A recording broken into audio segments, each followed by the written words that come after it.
Hello, everybody. Welcome to another episode of Showroom, where we talk about all things commerce, retail, brand, and the innovation behind it, the strategies behind it, what's happening in the market, the business side, creative.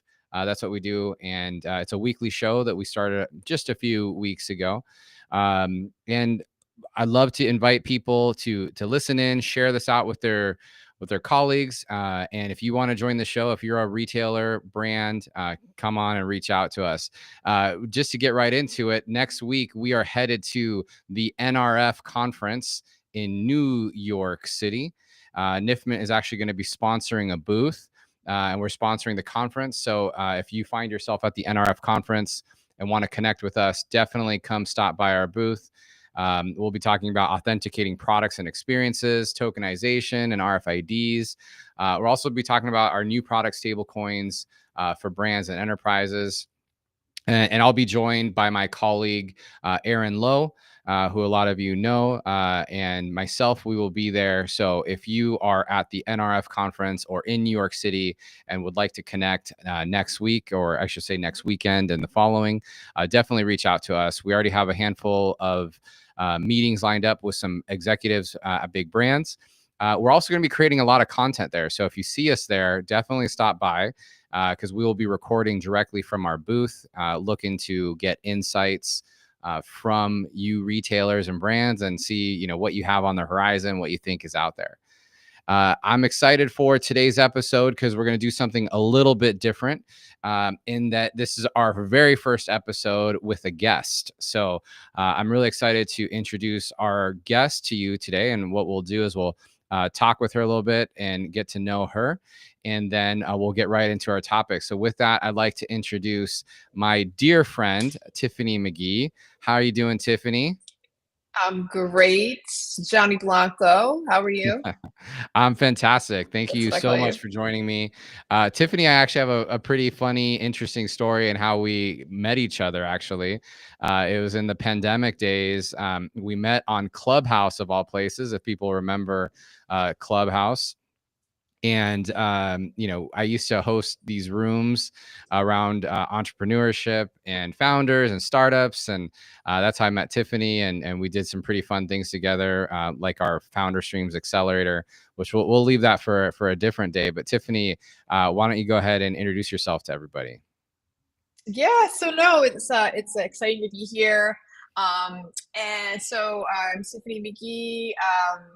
I'm a founder of an investment firm. We call it an OCIO firm, outsourced chief investment officer firm. So we manage money for foundations and investment portfolios for foundations and endowments, institutions. And then I'm also a regular contributor on CNBC. So I just talk about stocks and cool brand stuff on in markets on TV. Yeah, well, I know. When you're on CNBC, you're often referencing brands and consumer products and things that people use. And so, first question for you is, when you think about the stocks that you encourage people to hold or to invest in, like what's typically the makeup of that stock? I'm sure it's not just like, hey, this is a cool brand. It's probably more to do with, hey, this is a company or a product that can really take off. Walk us through some of your decisions that you make there. Yeah, I mean, I think a starting question for that is people will ask me, well, like, what kinds of things are you investing in? Where should I start? I think that's probably a good way to kick off the response to this question. And I really believe that you should invest in things that you understand and things that you know. So when you start with that premise, it's like, okay, well, what kinds of things do I use, right?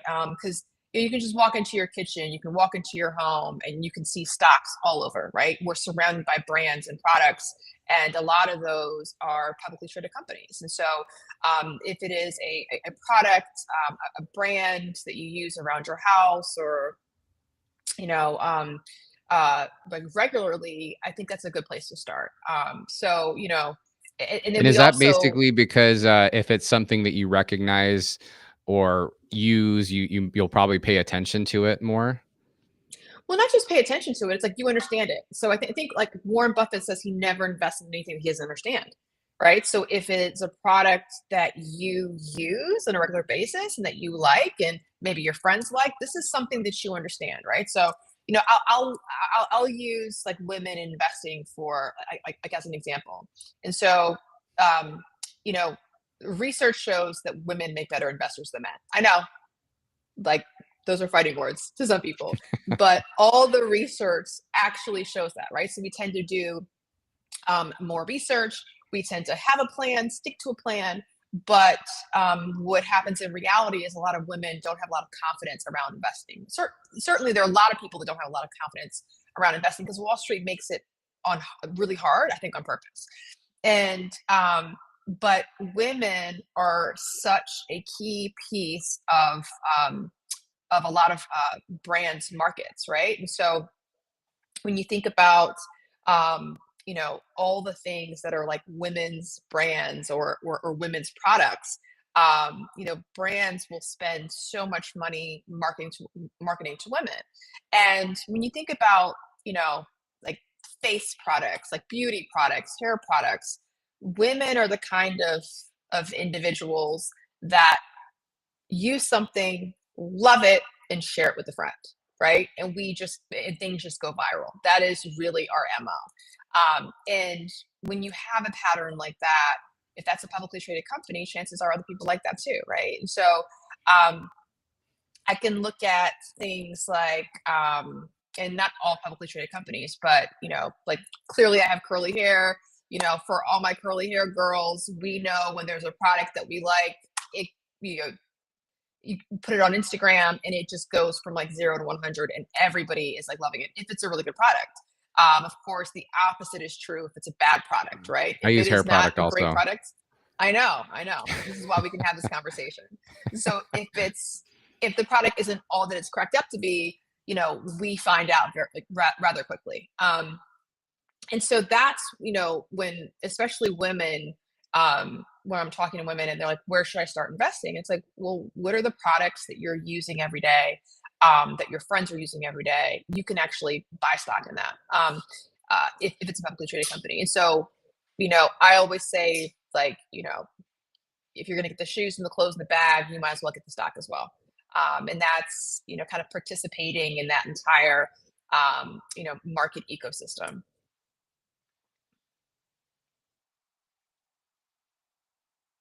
Are you still with me?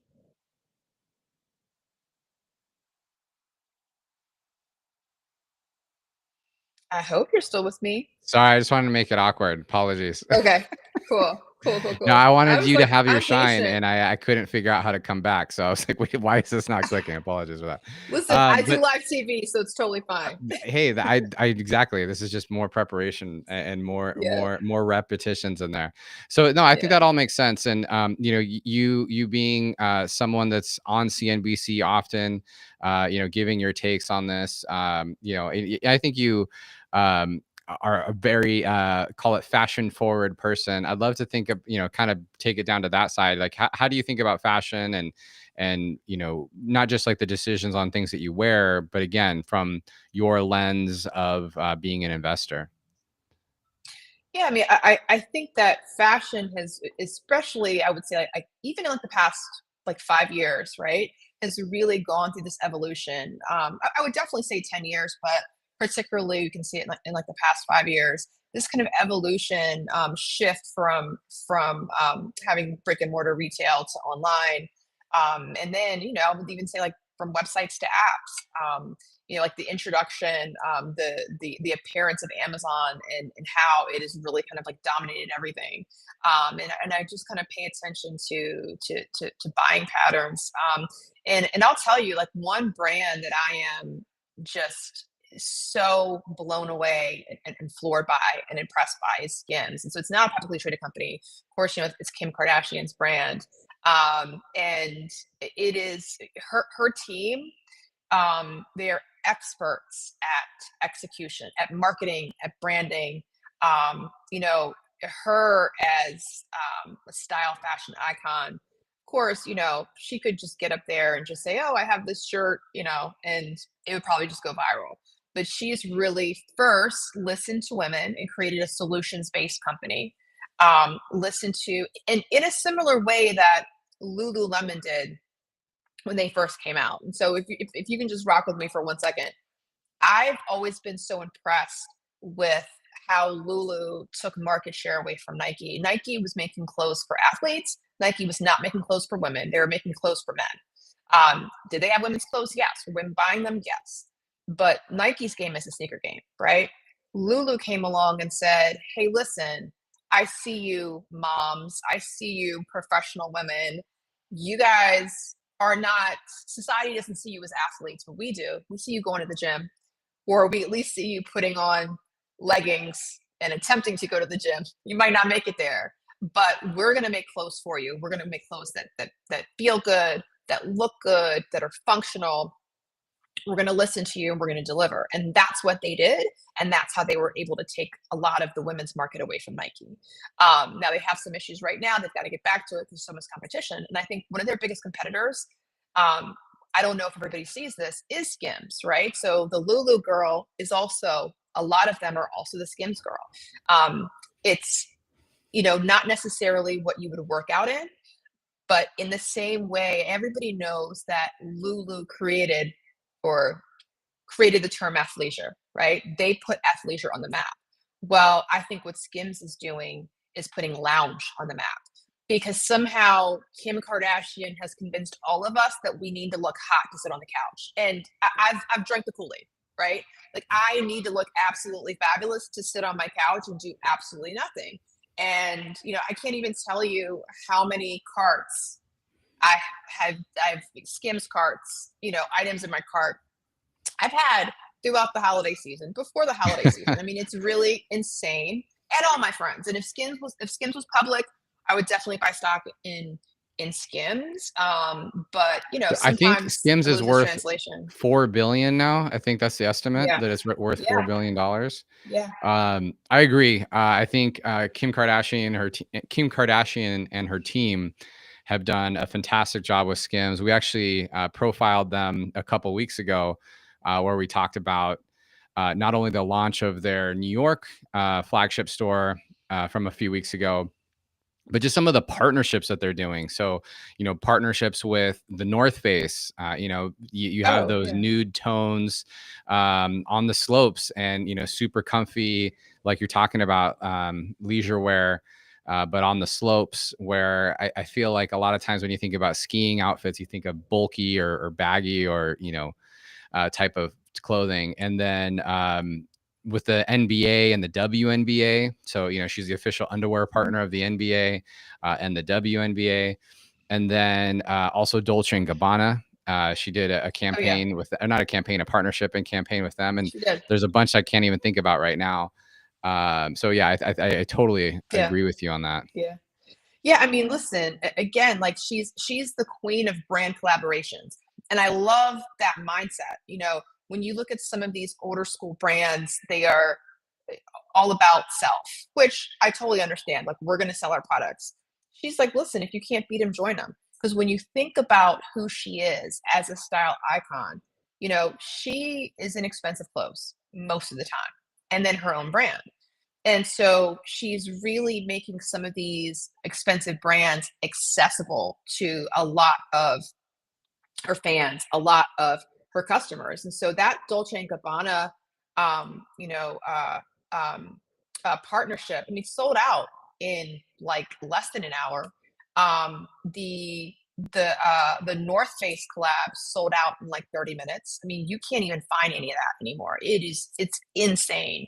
And so, how they do these drops, the timing of the drop, the rhythm and the flow of these product drops is really, really genius. So whoever is doing her product drops, genius. Yeah. Yeah.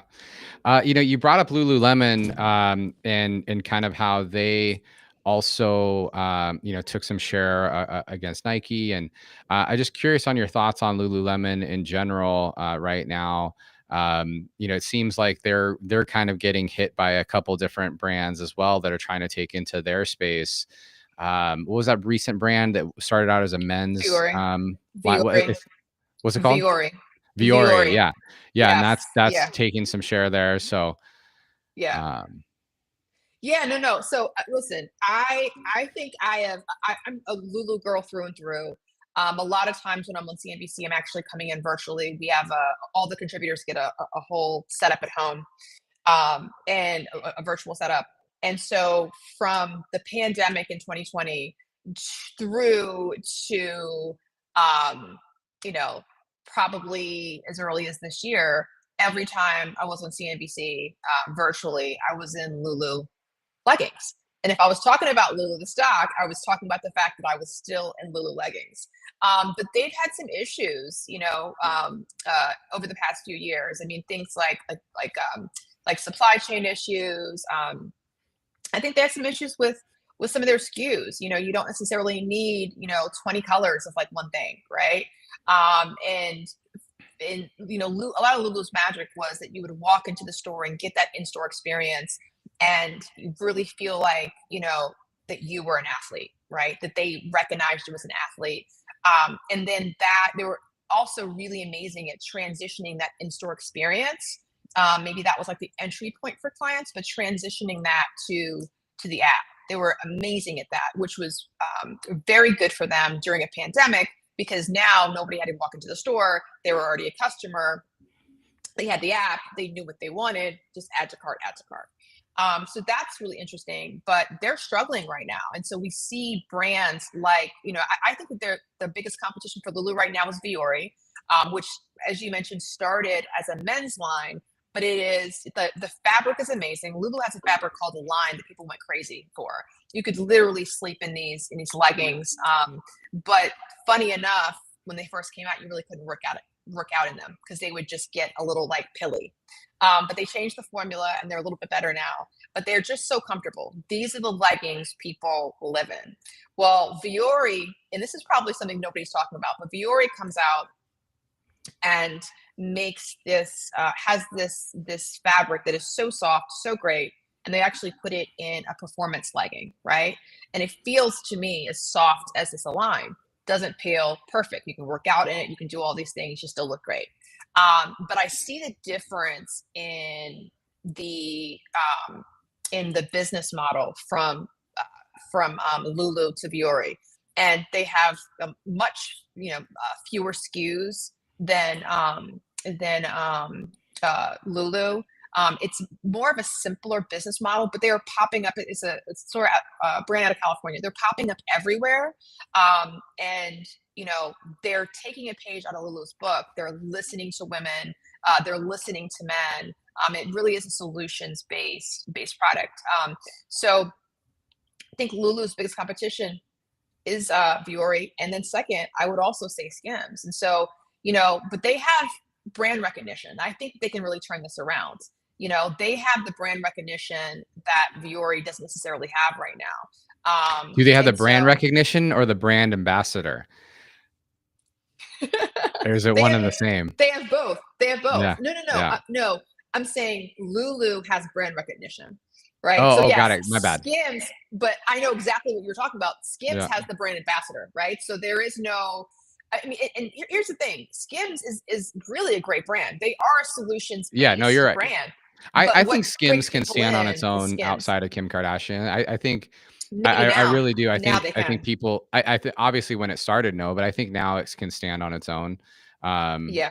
So as far as how it's grown as a company, definitely. Yeah.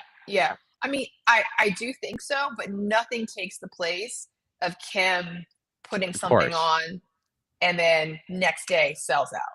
Yeah. Well, when it drops, because that's like what happens with my Niftmint sweatshirts here. So if you want to buy these Niftmint sweatshirts, you see me wearing it, they can fly off the shelf. Do I get one for free? Actually, I have one of those. You get one for free on the show. I'll bring you one. They're actually super comfy and cozy. We don't sell our merch, but maybe we should start selling the merch. Maybe, yeah. But we do have some dope technology with RFID inside of clothing, so we'll talk about that a different day. That's awesome. And we'll add that to the merch. Yeah, no, I think that's super interesting. I totally agree on what you're saying there. When it comes to just the market share that they're really grasping and getting. You know, one thing I kind of started thinking about as you're talking about this is a lot of times we think about competition as like direct competition, right? So we have, you know, Viore, Skims, Lululemon, probably similar price points, like similar customer set. I always like to use this analogy of food because I love food.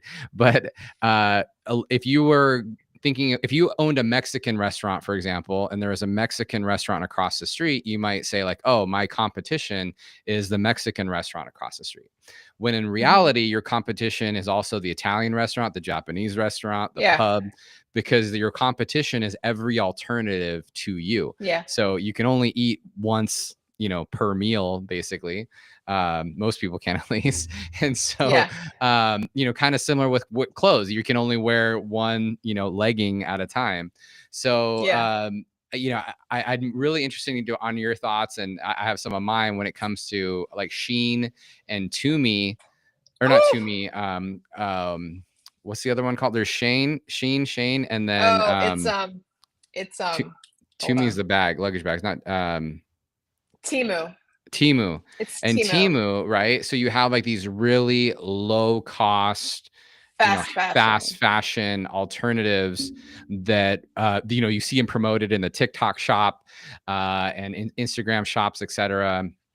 And often when they're promoted, they're like, oh, you know, this is Lululemon without the label, or this is, you know, Skims without the label. And, you know, if you know about manufacturing, just because it's manufactured in the same exact factory, even, and I actually doubt that it is, but even if it was manufactured in the same exact factory, that does not mean that one has the label and one doesn't. But again, you know, you have these alternatives, and they're, a lot of times they're either directly copying existing fashion houses, or maybe like making something slightly different. So, you know, I think if people want to wear something like that, you know, by all means. I'm not a fan of counterfeit goods, obviously, because our whole company primarily revolves around preventing counterfeit goods. So I've actually had a conversation with people before. We're like, well, you know, what about the people that want to buy counterfeit goods? I'm like, well, yeah, we're obviously not building products for people that want to buy counterfeit goods. You know, I think there's always going to be people buying a fake Louis bag on the streets of New York City. Canal Street. I'm in New York right now. So you could just go, down to Canal Street and get a Gucci bag. Like, you know, Yeah, but it's, you know, obviously it's not. And counterfeit goods is a $3 trillion industry. So that's a lot of money that these brands lose. And not only do they lose out on the actual revenue, but it's also the brand perception. You know, if you purchased a product thinking that you're buying the real thing and it's a dupe, you're going to have a little bit of a negative sentiment even towards that brand, even if they had nothing to do with it. But you know, it's not real, right? Like you're not going to get a Louis Vuitton bag for like, you know, $100 or $60. Oh, of course not. You know? Well, so that actually makes me think of like the Hermes one, Birkin bags, where you know, you can get a really nice dupe Hermes Birkin bag, but it's very nice leather. The interior is very nice. The threading is very nice. Is that what you bought? Did you buy it on Canal Street? I don't use purses, but really? but you can get something like that. But even that is going to cost you like $700 to $1,000, because to make a really good dupe, you know, you have to have really high material. High material, but also high quality in the actual creation of the good. That being said, did you hear about the Walmart Birkin bag, the Workin? Stop it. No, this is actually fascinating. No. So Walmart, I should have a graphic on this. I forgot about this, but Walmart is selling a bag that it's, you know, the joke name or what people are saying online is the Workin. But it's essentially, it looks not exactly, but it looks very similar to a Birkin bag. It's actually a high quality looking bag, and it's being sold for about $89. And it's not called a Birkin, but it looks similar to a Birkin. Yeah. And they're sold out already. You can't even get these bags. Now I've got to look this up. Walmart Birkin bag. Now I'm gonna Walmart go Birkin look this bag. up. Yeah. I just want to see. I mean, okay. Yeah. Yeah. So yeah. It's come up. You're kidding me right now. Yeah. You Yeah. are I want to kidding get me. one. Just I want to get one as an article, like a historical, piece, because I have a feeling those won't be around very long. There's some on Amazon too. There's some on Amazon too. Yeah. But look Well, at this. I the don't know if you problem guys is if can you see this. This is the Walmart Birkin bag. It looks right. just like it. This is insane. And Insane. I've seen people review it and they're saying that it's a good bag. It's a nice looking bag, but you could buy a Hermes Birkin bag for $20K or a Workin from Walmart for 80. Obviously, there are going to be two different demographics, likely on that. But nonetheless, there's markets for different people and different things. Don't counterfeit. Get something like similar. That's fine. But counterfeit goods, not a fan of. Well, Tiffany, it's great to have you on the show. Let's get to our topics. And we just have a couple today because we have our guest here and we discussed some things here. But Nordstrom has decided to go private. And so I'm in Seattle, Washington, where Nordstrom was founded and created. And so they agreed to a $6.25 billion deal to go private. And they're doing that with the family retail group El Puerto de Liverpool. And the family is also going to assume $2 billion of the debt. So one of the main reasons they want to do that is they want to just, kind of hold everything back in, have the family back involved in the operations, and, basically have more flexibility to compete with brands like Walmart and Amazon and discount retailers while still being able to provide a good quality product. Tiffany, I love your thoughts on this, especially from the stock perspective here. When you think about a company that has been public for so long going private, what that means. And even if you could just explain that simple or not what may sound simple process of public to private. Yeah, I mean, right now, you can buy Nordstrom stock. It's on the exchange. It's on the New York Stock Exchange. So when they go private, you will no longer be able to purchase shares of Walmart. Sorry, of Nordstrom. And so you might want to ask, like, why would a company who is public go private? And so basically, when Nordstrom goes private, like, the family is going to be able to control a lot more of their operational changes without the scrutiny of shareholders. They're going to be able to move. They're going to be more nimble, right? Make decisions that they feel is best. And in that deal, by the way, they're going to maintain the highest share in that deal. So they're still, they have the controlling interest. I'm definitely a Nordstrom shopper, but I've kind of watched them over the years. I do own Nordstrom stock. I've watched them over the years, kind of like this evolution. And they used to be I would consider them a rather high-end or just below high-end department store, right? So like your higher-end department stores like Saks and even Marcus and things like that. And so, it depends on what Nordstrom you're walking into, right? So if you're walking into Nordstrom in Seattle, it's different than Nordstrom in Maryland. And so in some places, the Nordstrom was the highest end department store you could get. But they started doing some changes, I noticed over the years, probably about like 5 years ago, 6 years ago, where in some of their markets, they pulled out a lot of their higher end products. And that's really, I think it was unfortunate. I think they were trying to make a good business decision. And I don't know how that, I think that hurt a little bit of their sales. But then in the past, I would say 5 years, 3 to 5 years, they've been making this shift to having more inventory online on the Nordstrom app and using the stores as fulfillment centers, which I think, has been pretty effective for them. But it's still, I think that they still have a long way to go. And, hopefully this change is going to give them more autonomy so that they can kind of make these decisions rather quickly. Because listen, they're open in what was like 19 something. And they've been around for a long time, right? This is a brand that Yeah, they're I definitely over would love 100 to years see. old. Yeah, this is a brand that hasn't been acquired. You know what I mean? This is a family brand. The Nordstrom family, I think, is the father's or grandfather, John Nordstrom. And now I think it's like the two great I think it's in the grandkids, two fourth brothers, generation now. something like that, like third or fourth generation. So those two, the two brothers are now are running the business for the family. So this is a family business, and so I hope they're able to turn this around and do well. Their earnings reports, their quarterly reports have not been great. And you can see that, when you contrast that to things like Saks and Neiman Marcus. And by the way, we were talking earlier about the fact that Saks is now buying Neiman Marcus.